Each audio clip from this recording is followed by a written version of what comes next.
I'm Ted. This is the Real Ted G podcast. Thanks for joining us again. Of course, you always can find us on TikTok, Spotify, YouTube, Instagram, Facebook, and I think that Instagram. Oh, we said Instagram. yeah, We got everything. I guess I covered everything. I finally got it. All right, that's Bing Hello, sir. on the microphone, and it's Friday morning. Yes. Here on Long Island, the air has changed. The humidity is gone. Feels like fall outside. It's terrifying. Yeah. Oh, I'm not a fan. I'm not. You know what it is? Fall is cool, but I hate all Literally. the people that are like. And I just read a little blog, something about people that use the word literally. Apparently, it makes me stupid. Well, That's cap. what is it? That's cap.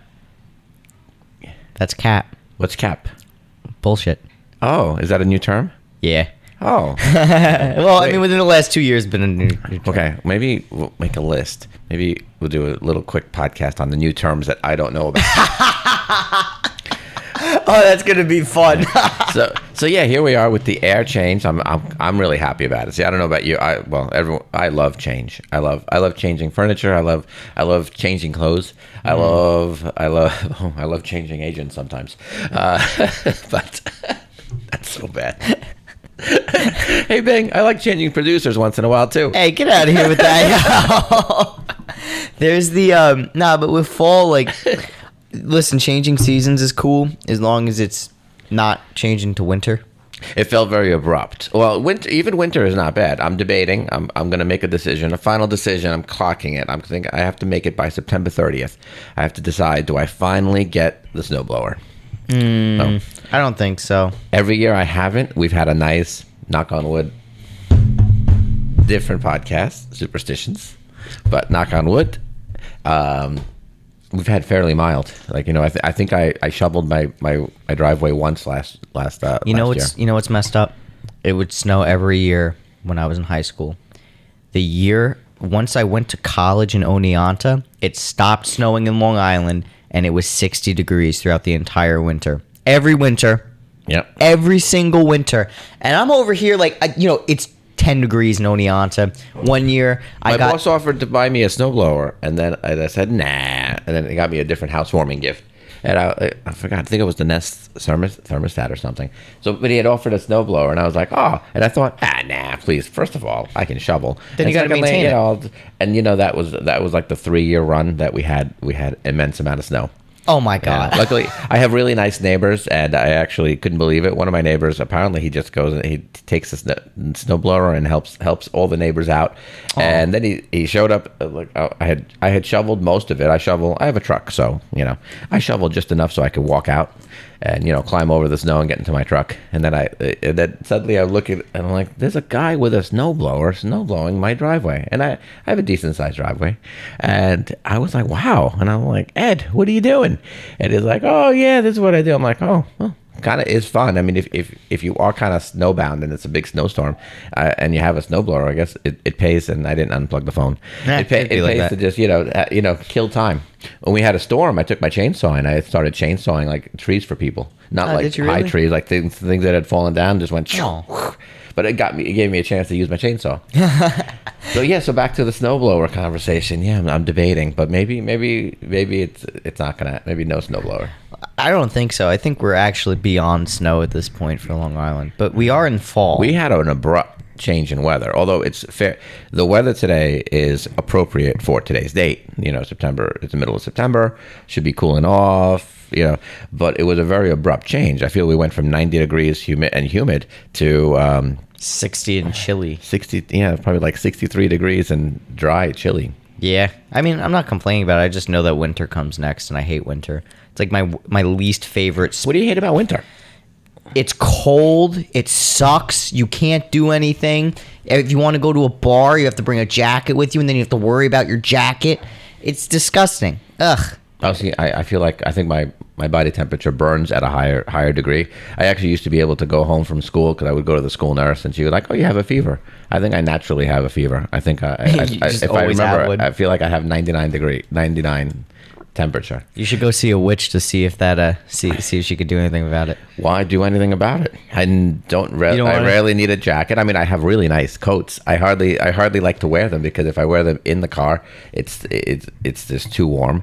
But I do try to. I just wear them for the look. I get sick if I wear a coat in the car. Yeah, it's a little. It's actually when I lived in Oneonta, I was we forget how blessed we really are. yeah. You know. Yeah. Well, you know what it is like when I'm upstate, like cold, right? Then I come back to Long Island and wearing a t-shirt because it's 50 degrees, and my parents are like, "What are you doing?" I'm like, "Dude, this is not cold." Yeah. Like I think my body temperature permanently got like changed. It takes a while to defrost. People if you move to people that move to Florida, I think their blood thins, and then they just become cold. You know, it's always cold. It's always cold. And then, but I think it takes a while for your blood to change over. Oh yeah, it definitely does. So we're talking about witches. Well, we're talking about winter. Well, yeah, but we have to stay on topic. Yeah, it's your topic that you want to talk about witches. So I come from a culture that. But I think they believe that they have a lot of superstitions. So I'm just going to combine the two podcast episodes you wanted right now. So we have a lot of superstitions in Greek culture, Mediterranean culture, Greek culture. Some of them overlay, like Sicilian and Greek culture. Yeah, definitely. Italians and Greeks. There's an old phrase called una faccia, una razza. What's that mean? It's Italian. It's not even Greek, but I believe it means same face, same race. Oh yeah. Yeah, even though they were on the opposite sides of certain wars. Yeah. Quite a few of them. Yeah. In fact, funny little story in Greek culture, and I believe it's a true story. I believe it because I've heard it 152 times over the course of 40 plus years. Apparently, we have a holiday in Greece that's called Ohi Day. It's called No Day. And it has nothing to do with sexual harassment. It actually has to do with the day that the Italians showed up to attack Greece. What war was that? Now I'm confused. I believe it was World War I. So the Italians, marched in to try to occupy or take Greece, and the Greeks just said, no, ohi, and apparently they fled. They didn't know what that meant, and it was like, so that's the story that I'm paraphrasing, and I'm hoping maybe I'm repeating it wrong. And but then the Germans showed up. Oh, that was World War II.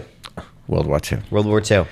Yes, you like history. So when I tell you a story, just let me know and fill in all the correct blanks. I needed to think for a second because in World War I, it needed a second. Context, because then the Germans came, right? Yeah, that's how it. But it sounded a little interesting because I was like, Greece was on our side in World War I because what happened was Greece declared independence from the Ottoman Empire. The Ottomans went to war with Greece in World War I, and the Ottomans were on the what the hell was not the Axis? It was there was the Entente, and then there was the right. See, I get both wars confused because Axis versus Allies was World War II. Right. Yeah, yes. And then it was the Entente versus, I think, the Pact of Steel or something. I don't remember, but it was, so that was World War II you're talking about. And that's funny. So the Italian military was really incompetent in World War II. We had my grandmother. I mean, in theory, even in World War II, what did they really accomplish? Just nothing. The look of, the black shirts were nice. Yeah. They are very slimming. They maybe took a territory in Yugoslavia. Yeah. And that was it. So I guess we could call Mussolini a time slot hit. My grandmother would agree so. She was alive during World War II, but she was born here and her mother left Italy during the First World War. And she would always tell me, we had no business being in the Second World War, the Italians. No business being there. We weren't even close to being industrialized. We didn't have any sort of a real military. I'm also a gun guy, and I look at the Carcanos, which are the rifles they used in World War II, and to an extent World War I, and they're really just horrible rifles. You can't even find the ammunition. It's like this weird obscure ammunition. Oh, really? It's like 6.7 millimeter by I don't even know what it's by 51, I guess. You can't even find the ammunition for it. They look weird. Everything Italian made is like kind of like the Alibaba of the time period. Like it's a ripoff of Germany.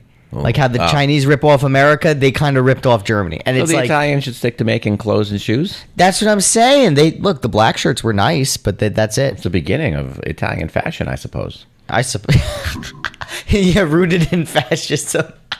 It was an improv class that I was in, and and I think my professor must have thought that I always take like the easy way out for some reason, and we had to answer the question in, I don't know, in somehow enact a scene or do something. I forgot what the actual assignment was, and it was just a quick assignment, and it was answer. You had to pick out of a hat a little phrase and said, answer the question. Why do so many New Yorkers wear black?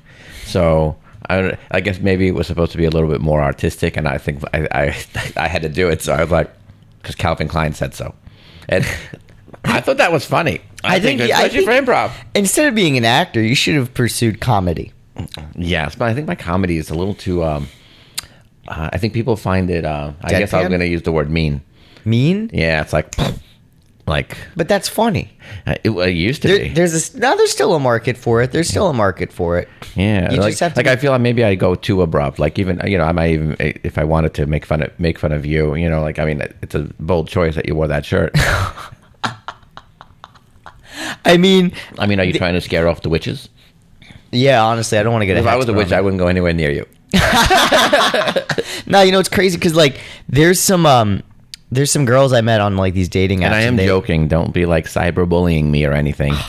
Because yeah, guys, don't cyberbully. They're gonna totally say save Bing, save Bing, or maybe save the Bing, save the Bing. Oh yeah. Oh, there you go. That would propel us to popularity. I mean, we are pretty popular right now. It would propel you to popularity. Propel me to follow the footsteps of what, Harvey Weinstein or something. Hey yo! What the fuck? You are wild. Hey, we all have heroes. What the fuck? Yeah, what the fuck? I'm obviously just kidding because I read some of the stories and here and there, and I was like, wow, that's obnoxious. I couldn't believe the crap he got away with. Dude, unbelievable. If you're an old dude and you got money, crazy. Darn it. But no, listen. Half right. Half right. Well, I purposely, I like the shirt, actually. I think it's a lot of... I would actually definitely... If I found an area rug with that pattern, I would use it because I think it would make the room pop. It would pop. It definitely would. It would match your pillows, too. Yeah. Oh, yeah, definitely. Well, we're going to get rid of those pillows. Oh, okay. Yeah. I would prefer like a pattern like that. Like I'm really a fan of the big flower, weird Floridian kind of stuff. Really? Yeah. I like the two pillows with like giant peacocks on them I would love it. I would love the look. We gotta do it. You put it into existence. We gotta do it. I'm gonna go to a store and I'm gonna probably see, wow, pillows with peacocks. That's fire. Oh no, not peacock. Sorry, I said the word peacock, flamingo. But I meant flamingo. I would do, but I would also do toucans. Those, the parrots with the yes. Well, you got all the bamboo. You might as well do toucan. Oh, I love bamboo. I'm thinking maybe that should be our interim air freshener for the office. Bamboo? Maybe a bamboo air freshener for the next 30 days. Because then by October 10th or 15th, we'll switch over to pumpkin. I'm also thinking, I'm doing this right now, and I'm thinking when we do this kind of Spotify, yeah, I think that the camera should be placed right here. And then it would be looking at me, and I'd be looking at you, and it's actually a conversation. Oh, I see what you're saying. Yeah, we should probably do that next time. Yeah, I'll be Regis. You be Kathy Lee. It's funny because like now we actually have choices where we could put the camera. We're not confined to like just like my bedroom. Oh my god, bro. That would be my problem with comedy. I think I make it. I think too raunchy. Well, that was raunchy. Uh-oh. I have you sitting very close to me now. Hey, yo! What the hell? Yo, chill with that. Oh, my goodness. You're almost as loud as my previous guest. Oh, Jester Jim? Dude, I get bro. Me and him, he's funny. The energy, he is so funny. Yeah, dude. Remember when I threw the cough drops at him? Yeah. That was funny. Like, I don't do that stuff. Well, that's just your comedy. You're not as loud. You're more like. So now, I do want to address the topic that you wanted to address. Not that I'm an expert. Maybe I've dated some, but apparently witches. Tell me what you know about witches, and I'll tell you what I know. What I know about witches, like there's the white girl witches and then the actual witches. White girl witches are angry at their ex-boyfriends and get a black magic book and try to put a spell on their ex-boyfriend, and then it bites them back and they I lose saw a everything. movie like that. It's called The Craft. It's from Yeah, like 30 years ago. Well, the girls today in their 20s unironically mimic the craft without even that's it? realizing it. Yeah. Huh. And then there's actual witches who deal in the realm of white magic, and they know black magic, but they don't like actively use it. They don't hex people. It's more like around healing and, you know, using psychic intuition as well to like guide their magic. Oh yeah. Well, so you're really just saying the energy that exists in our world, you know, because energy never is destroyed. It just gets what's the word? It transitions, right? Yeah. Recycled. Yes. So okay. So what you're referring to is like when people say you manifest something, or we say something and it happens. It's like the laws of attraction, the laws of the vibration. Like if I put the idea out there here right now, like let's pretend I had a great idea, which I don't, and you know, something that, you know, invent something, you know, like saying, okay, I want to invent a cell phone.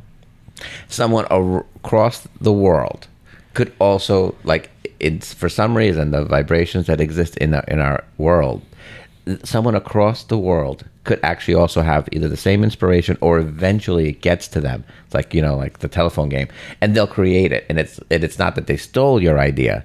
It's just that it was created and manifested, and the energy is out there. So like, well, that stuff I obviously believe in. But yeah, so yeah. Oh, I didn't know. I mean, I realized that there's different kinds of things. I watched my favorite show growing up. Actually, wait, I think I was already. Oh no, I was not grown up yet. I used to love the show Buffy the Vampire Slayer. No way. And in fact, it was, I don't care what people say, one of the smartest and wittiest written shows of my generation. Why? Oh, there, like, I have not rewatched it as a real, you know, uber adult now. I just remember it being funny, witty, and a smart. I guess the comedic. You know, like every so often there were, you know, a phrase here and a phrase there. It was just like a smart remark. Like it was like whether it was sometimes I think sometimes it would just. Bring in something from either what was going on in the world, or some, I'm trying to articulate it, and I just remember enjoying it. The suspension, and I guess any show that deals with the supernatural, if they're able to really give you that suspension of disbelief, where I have to admit I don't think vampires exist, but I do know that bloodsuckers are out there. So I mean, I don't think the definition of vampire exists in the real world the way we portray it. I think there's television. energy vampires. There's what? Energy vampires? Oh yeah, I feel that too. Yeah. And you know, I never used to be affected by other people's energy. And in the last decade, I think. But anyway, so that goes on the realm of what you're talking about, witches. But so I used to watch. So I watched Buffy the Vampire Slayer, nice. And such a fun show to watch. And they addressed, you know, they had characters in there that were Wicca. Yeah, they practice white magic. So like, you know, if I heard the term Wicca, I was like, oh, people that, you know, love wicker. And I'm thinking like basket weaving. Well, you know, I actually, when people say they're Wicca as opposed to witches, I feel a lot more comfortable because I know that Wicca only deal in the realm of white magic. Witches deal in both, but that doesn't mean they're bad. So like initially, before I knew anything about witches, I was like, oh, white magic, good. But then as I understood more of the esoteric arts, I understood that, you know, witches aren't bad. Wicca just practice white magic. Like even the idea of I have a good friend. She, you know, she gave me a gift once. They were money rocks, and there's I guess it's called. I think I have it somewhere. There's a spell, a chant. Okay. But a chant is anything. You know, when the truth is, we could use the word spell, and I'm bringing it all the way back to the realm I really know, which is sales and real estate. What's a spell? I go to, you know, Tony Robbins and many self-help individuals, you know, preach and practice a mantra. You know, create a mantra for yourself. I am a successful I'm successful, and I give back to the universe. I have an electric personality. It's the and same if you say it principle. to yourself every morning, Yeah. you have a mantra. Now let's take it a step further. Call that a spell. You're putting a spell on yourself. So these bunny rocks came with a spell, and you had to soak them in salt water, and then place them in certain areas of a home, and they bring they say now by believing it, I think you can manifest it. Oh yeah. Because now you take all the steps to do it subconsciously. Yeah, absolutely. It's kind of like what's interesting about esotericism and magic. That's what it's called. So esotericism. Give me the I definition. believe esotericism is. I don't really know the I'm sure correct- it's an original word from either Latin or Greek. Eso. It's Eso. definitely. Let me look it up because I think what I use it as a esotericism. Let's see here.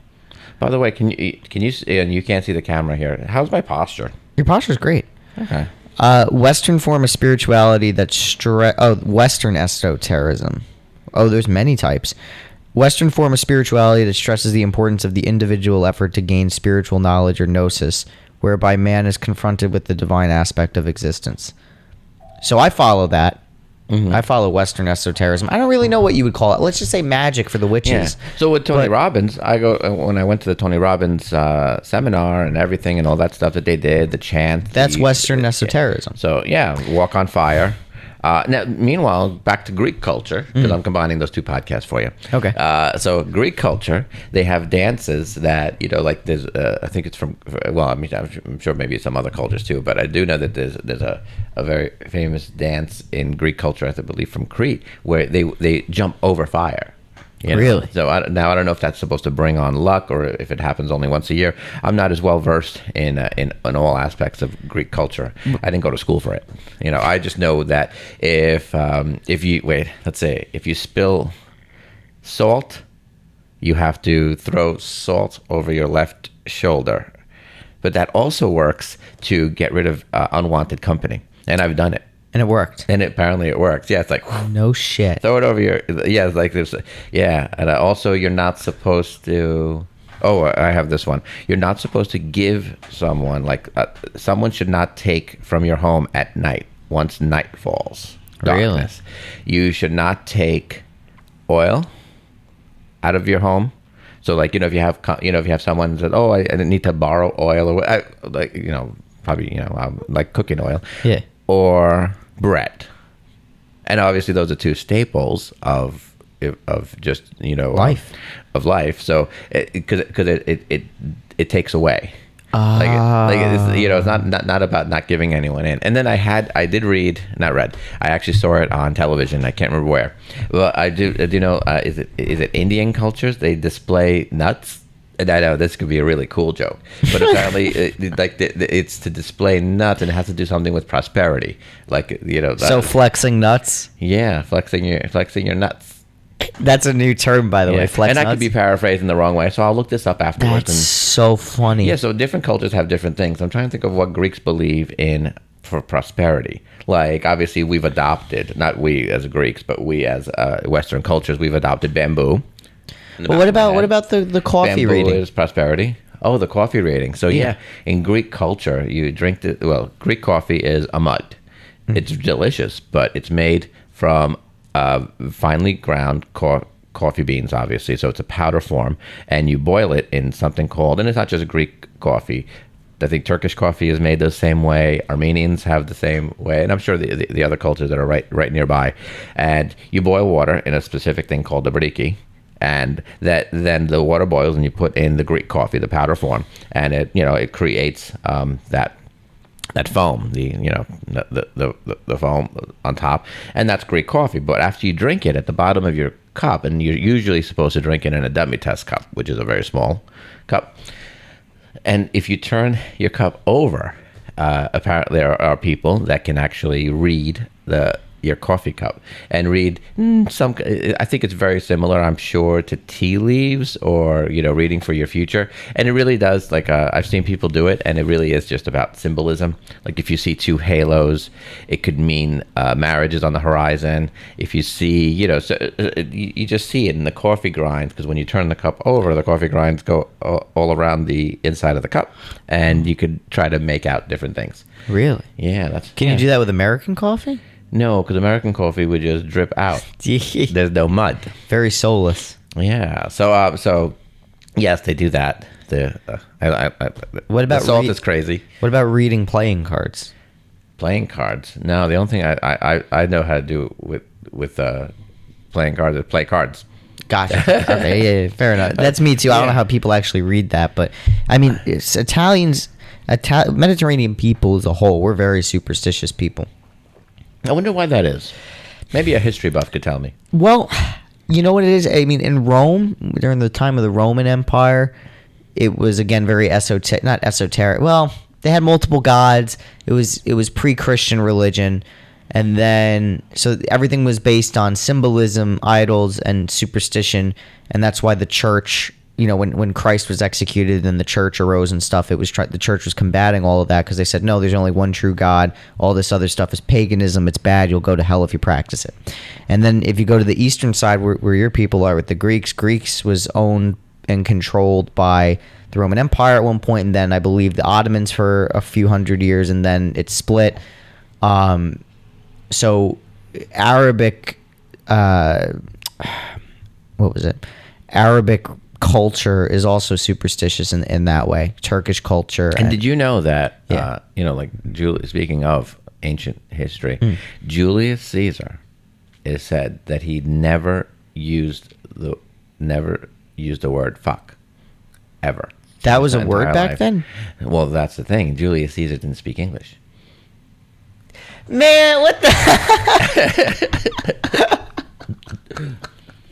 Et tu, Brute? I know. Oh, I actually saw a documentary on Julius Caesar. Very interesting little individual. Yeah, literally. Same thing with Napoleon. Actually, Napoleon wasn't that little. He was 5'7". Isn't that crazy that they paint a picture of him being almost, a midget? Yeah. I don't know if I'm supposed to use that word. A little person. A little person. He was little, maybe small-minded. Maybe. Yeah. Oh, so he was 5'7". He was 5'7". Hell, if he wore Prince heels. Well, you know what it is? They probably tried to do that to emasculate him because he was so good at conquering Europe twice. Yeah, good for him. Yeah, I aspire to be Napoleon. No, I'm just kidding. But no, I mean, like, I forgot what my grandmother, she always had, like, these superstitions, too. So we have, like, we do certain things around certain holidays. New Year's is a big deal. There's something very, very specific that we do, where if you get the coin in a cake, then you'll have prosperity for the rest of the year. Let's see. We have to hang... Oh, I'm wearing it. It's blue rock. I'm assuming it's turquoise, but it refers to the eye, also a very specific eye. Oh, the evil eye? Yeah, well, the evil eye, but it's to ward off the evil eye. Yeah. And really what it really is, it's that thin line from people, and it's nothing bad. Like, Greeks believe that someone can actually hex you by the level of envy they might have. So if you have a baby that's just, babies most of them are all cute, but let's pretend it's just an extra cute baby. They have to have, like, the eye repellent, the evil eye repellent. Otherwise, you would see they're so cute, and you just say, oh my gosh, like it's like I don't know how to describe it. I can only say it in Greek, but it's about. Say it in Greek. No, I can't. I mean, well, Matiasiou, but that's something that people, that's like. Can you actually, like, speak Greek fluently? Yeah, why wouldn't I be able to? Can you say some stuff? I've said it before on a podcast. Well, I mean, just, like, actually, like. Well, it's hard to, people always said that to me. Okay. Can you say something? Yeah, I could say something. Kati. That's something in Greek. Can you say the sun looks beautiful today? I can't wait to go outside and enjoy the fall weather. Okay. Keep in mind, it's an entirely different language, so it doesn't it translates. But so the sun is beautiful today. So o illos είναι πολύ όμορφο σήμερα. So o illos, the sun, and είναι πολύ όμορφος. Ομορφιά is beautiful, beauty. Cool. But you see, beautiful is one word in English. Like you have to change the word. Not that it's difficult if you learn the language. Right. It's great. It's like, here knowing the difference when I say bear is chasing me and oh my God, I have to grin and bear it. So but in Greek, omorphia, that word is there now. The way it's used for that phrase. But you might not be able to say the word. Might not be able to use that word to say beautiful in a different sentence. So it's a very interesting language. It's I always found it to be very. So the beauty of that language, it's nothing like the other Romance languages. No, it has a Slavic tinge to it. Yeah, I don't want to say the word guttural, but I feel like some of the sounds are a little more abrupt than you think. But when you speak like Greeks, I find speak the language slightly faster. Oh yeah. So it changes almost the way it sounds. So. I was reading. I was learning Russian, and there was an Armenian lady who lived in the Soviet Union. She was a teacher of mine, and I was sharing my Russian with her, and she was like, "Your Russian is very weird." And I'm like, "What do you mean?" She's like, "You're not enunciating your." It's the same thing that New Yorkers do, where we kind of roll over some words. Like consonants and letters. I was doing that with Russian. So she's like, your Russian is very New York. Yeah, when I tried to learn Spanish, and I tried, but that was really the word try. My biggest obstacle with Spanish, and probably Italian, would be I don't believe Greeks roll their R's the same way the other Romance languages do. And I almost envision in my head the R's in Greek are almost opposite. It's like a reverse R, like Toys R Us. It's like that's the sound that I have to like. There's a couple of sounds like the G sound, the soft G. You have to roll your G? No, like the soft G in Greek. My name starts with a G, but it starts with the letter gamma. Okay, but the letter gamma is in English. In Greek, the letter gamma is pronounced gamma, and it's a sound that I never use that part of it. You have to use the back of your throat to pronounce it, and I don't think there's any word in English. There's no letter in English that has that sound, so it's very difficult for someone to correctly pronounce my name. My name is *gounelas. What? Exactly. I thought it was Spanish. I don't know if *gounelas* sounds Spanish. I was saying like, *gounelas*. Yeah, everyone says *gounela*, because in English that's the way the G comes off. How do you say it in Greek again? *gounelas*. *Gounelas*. Exactly. It's like a Y and a G together. Oh. But the Y comes first. *ted.gounelas*. *gounelas*. No, you're incorrect there. *gounelas*. *Gounelas*. Different enunciation. It's like what, like what, like to write to put the right emphasis on the right syllable. My syllable. My full name is Anthony Giorgio Barone, but Italianized would be Antonio Giorgio Barone, but Barone. See, Barone, I understand. Yeah, it's I have an agent named Davide. Davide. His name is not David, and it's not David, although I kept saying David. David. I apologize to Davide. And he says some of his friends call him Davi for short, which is pretty easy. And that would make my life really easy because I have another agent named Monica. Her name is Monica. And she's right there. Yeah. But a lot of her friends call her Mani. So I was like, well, that's easy. Mani, Davi. I'll just be like Ani. I wonder if we'll hire an Ani or an Annie. That would be funny. Yes, or maybe a Bobby. A Bobby? A Bobby. Bob. Wait a minute, I have a Bobby. Bobby. So my name. No one see how hard it is. Can you remember what I just said? How you pronounce my last name? Gounelas. Yeah, so Gounelas. close. Yeah, it's a difficult Greek last very name. difficult. Like people have an easier name pronouncing Papadopoulos. Papadopoulos is an easy Greek name. I had an uncle. His last name, he was married to my aunt. So I would hope so. yes. Well, yeah. They stayed married too. His name was like that. I think I wouldn't mind that last name here. Oh my gosh. So his name was James, but it's in Greek it's Dimitri, not Dimitri, but Dimitri. That's my brother's name too. But so his first name was Dimitri, but then his last name was, this is great, Papa Dimitrakopoulos. What the? So it was like Dimitri, Papa Dimitrakopoulos. I was like, wow, that name, I think now it could catch on. Here in this country, like 30 years ago, it would be like, No. you will be Jim Papas. Yeah. And that's why there's a lot of names that are Papas. My name was changed. We were Barone, and it was Barone. Well, Just yeah, cut but the accent. with Greeks, sometimes they just chop like the last three syllables off. That's hard. You see, that's Yeah. hard. Nowadays, we're so. I mean, I love the fact that it's changed so much. Like right now, I think that I would not be called Theodore or Ted. Well, Ted, you might still get it because it's a nickname. But actually, in Greek, my name is the casual format for my full name is Thodori. Thodori. So It would almost be Todori if you Todori. wanted to use the letters. And then in Greek, my mom used to call me, it's going to sound like Terry, but it's going to be Daddy. Daily. Like, so it's very strange. Ted is the hardest name. When I'm on the phone, no one freaking, like I say, Ted. Oh, did you say Ken? No, I said Ted. I don't understand. I feel like I say the T and I say the D. And then I'd be like Ed. Oh, so is it Ed? I'm like, no, it's Ed with a T. So is it Tom? Ed with no, it's Ted.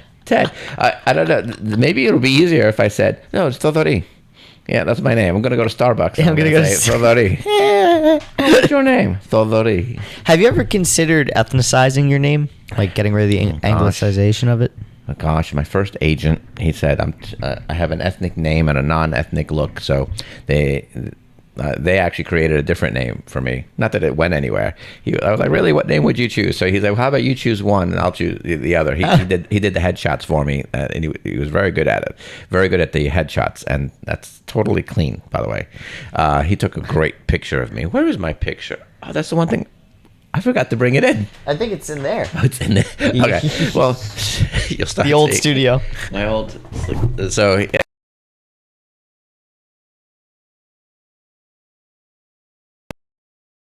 There's a men's skincare line. Oh, okay. Kiehl's. It's an old English created, and I was like Kiel. I like Kiel, and they said okay, and then he went with the name Quentin. So then I suddenly had Quentin Kiel.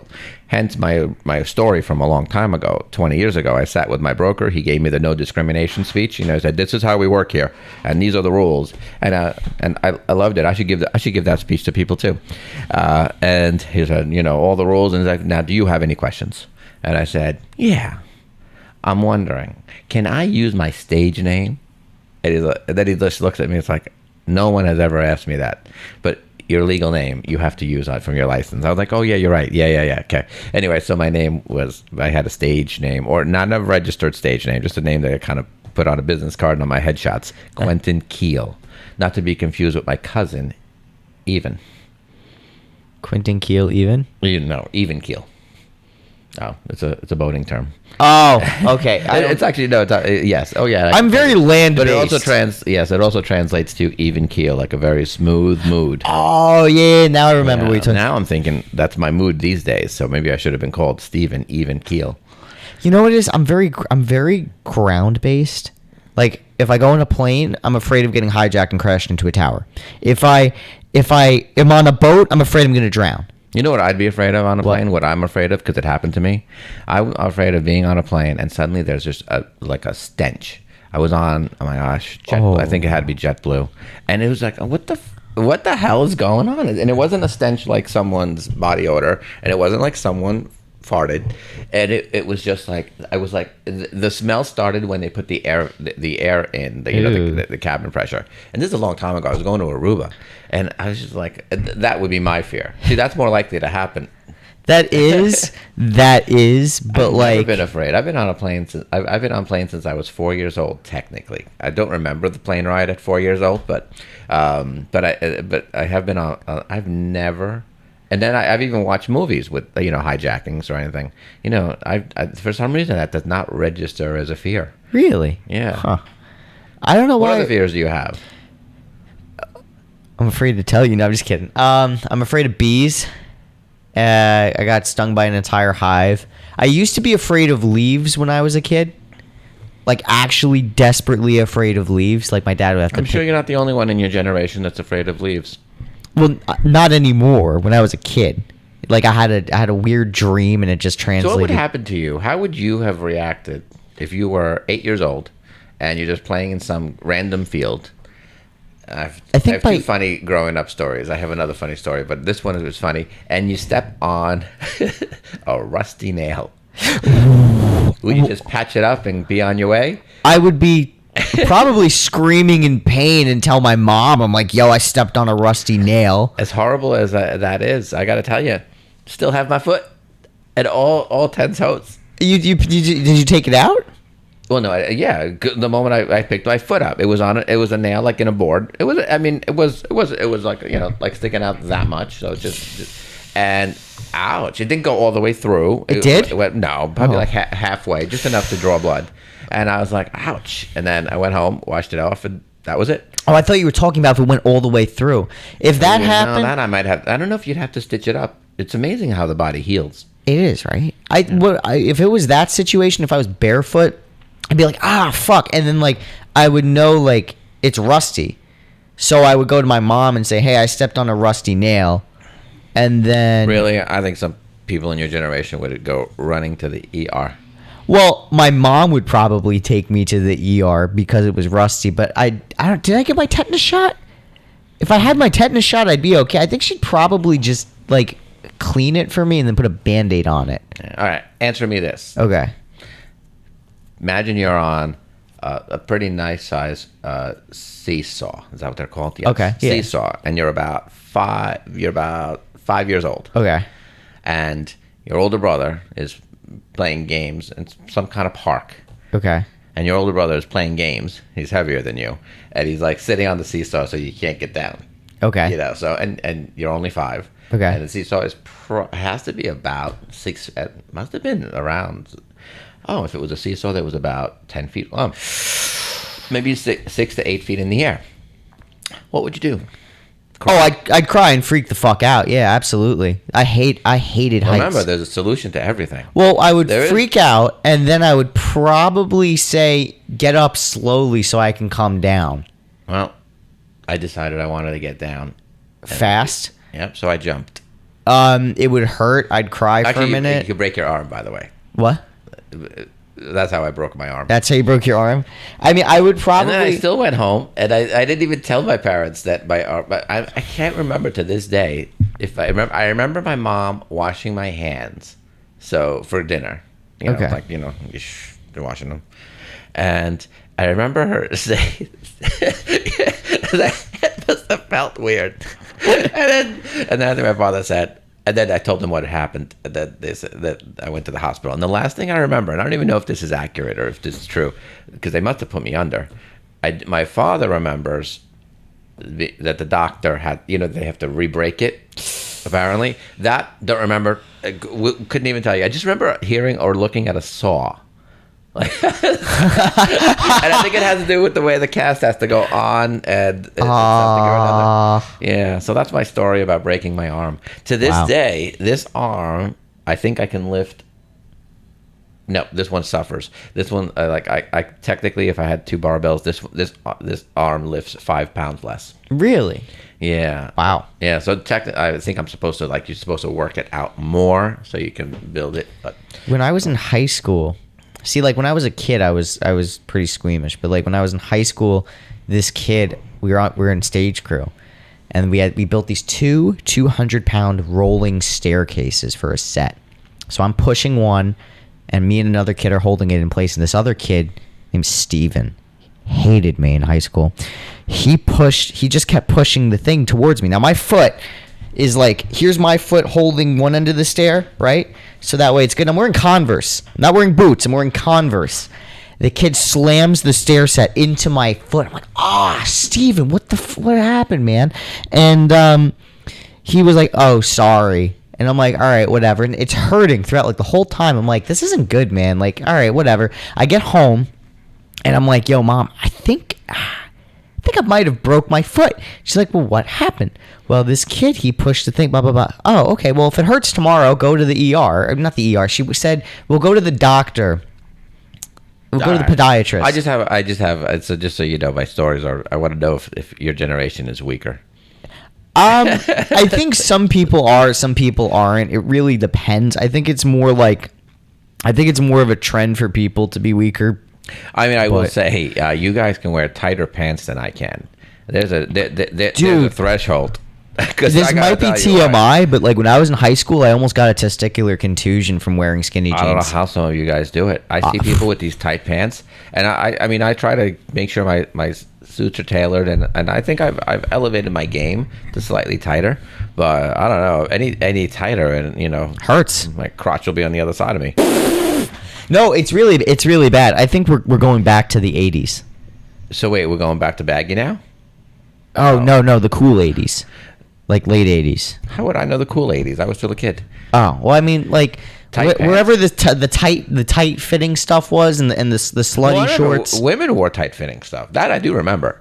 Yeah, well, now men are adopting like almost disco wear. So it's like men have ponytails and tight pants. Yeah. And women what? Women do the same thing. Okay. Women do the same thing. Like everyone's wearing tight stuff. The men are wearing hoochie daddy shorts again. I have been told that I can't believe how high the inseam has to be these days. I know I'm completely boring when it comes to wearing shorts. I've actually hesitated wearing shorts this whole summer because I was told that it's like the new thing is a 5-inch inseam. Yeah, that's crazy. It's literally like booty shorts for men. Oh man! And it's actually like.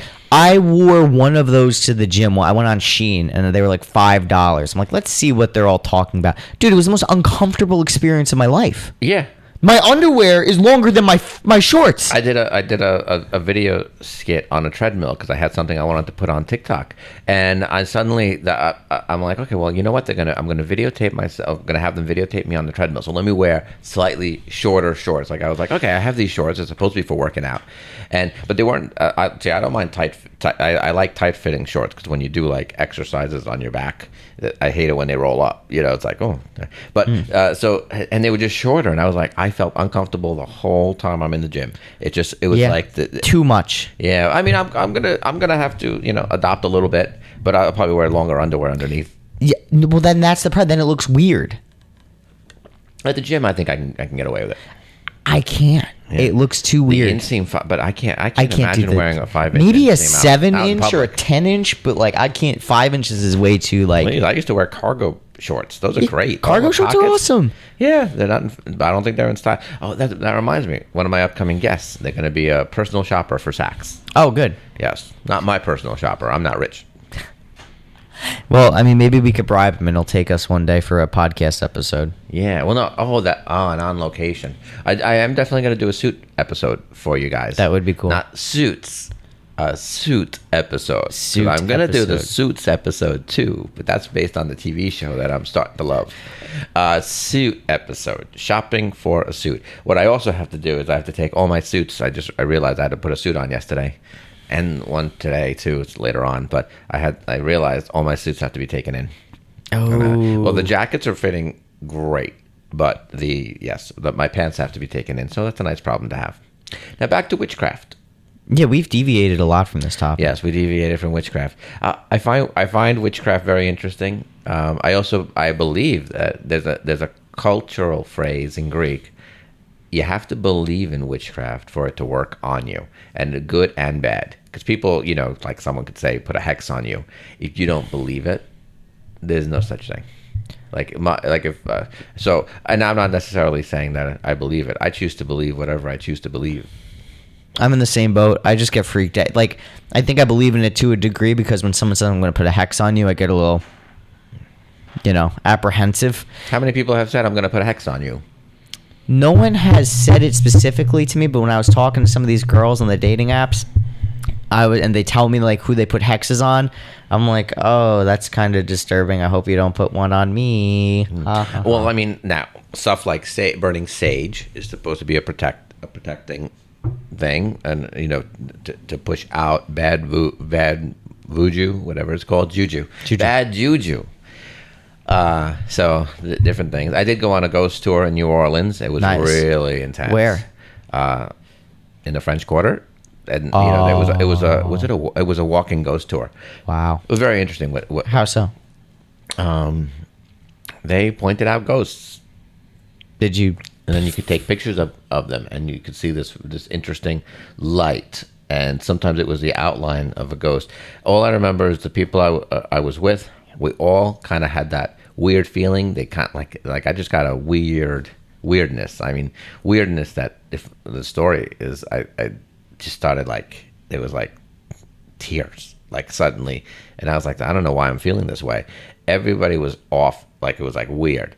And I had these pictures in my phone. Then we'd run into someone who was not on the ghost tour with us, but we were telling her about it. And then I show her the pictures, and it's like freaky. So then I'm like, okay. Then my friend says, delete those photos off your phone. I'm like, okay, delete them, because it was delete those photos. We're going on a plane tomorrow. Get rid of we all, it's like, don't bring that with us on a plane. Yeah. Delete the photos. I totally deleted the photos. Then I get a new phone 6 months later, because I delete the photos, and then I tell people about the experience, but I have they're like, oh, No yeah, photos. this outline. 6 months later, I get a new phone, and everything resets. The photos show up. Yeah, I know. That was like the freak. I was like, what are these doing here? And then I deleted them again. I had an experience where I took photos of my haunted apartment, and this was like when I visited 6 months ago, and I took the pictures and they felt really weird. I put the phone in my pocket, and it started to like burn my leg. Like my phone was burning my leg. So I was like, I gotta delete these pictures, and I felt something like following me as soon as I like took the picture. Once I deleted the picture, everything went back to normal. I hope I look good on camera. Yeah, Yeah. How do I look? you look fine. Yeah. I could see the camera from right here. Well, so anyway, I did visit. It's only No comment on my freaky. Hey, this podcast is mine. What? Historic haunts of Long Island. So we're gonna read through it, because I picked this up. Actually, I picked it up at the hardware store for some reason. The hardware store? Yeah, but I did visit. I did actually do a crazy thing. I wanted to see some famous houses on Long Island, and we.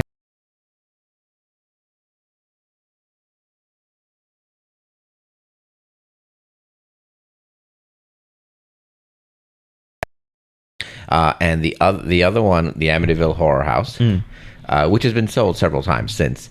That one I actually visited from the outside. I'm sure the owners wouldn't appreciate say, oh, can we check out the murder scene? Very different when you see it in person than when you've seen it in the movie.